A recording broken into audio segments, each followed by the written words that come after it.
You're always there, always reachable, always ready to help. But have you ever wondered, what if your constant availability isn't kindness but self-abandonment? What if being too present for others means becoming absent from yourself? Carl Jung once warned, the more you adapt to the expectations of others, the more your own true nature will wither in the shadows. We live in a world that rewards availability. But what if that's the very thing draining our soul?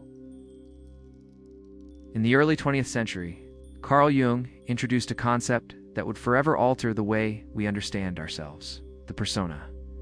Not simply a personality trait or a social role.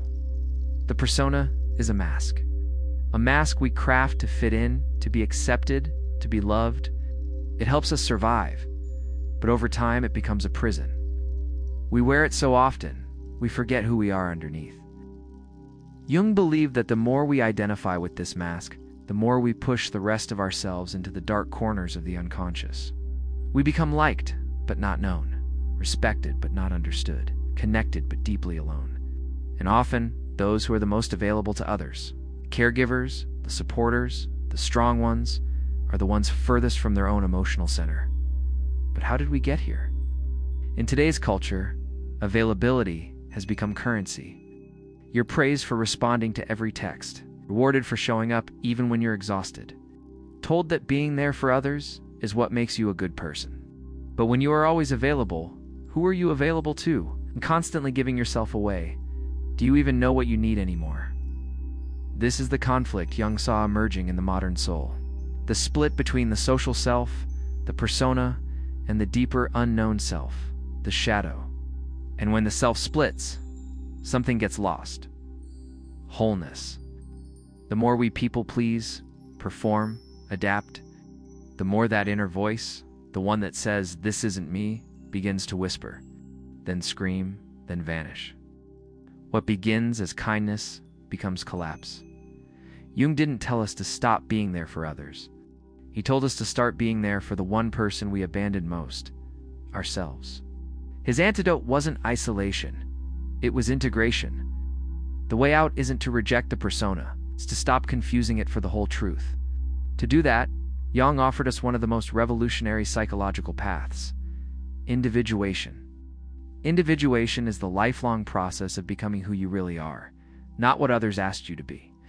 It's not easy. It means facing the parts of yourself you've buried, the anger you swallowed to keep the peace, the desire you denied to seem respectable, the dreams you gave up to be realistic. But only in meeting these pieces do you begin to feel whole again. Socrates, long before Jung, warned, "Beware the barrenness of a busy life." And perhaps that's what Jung was echoing.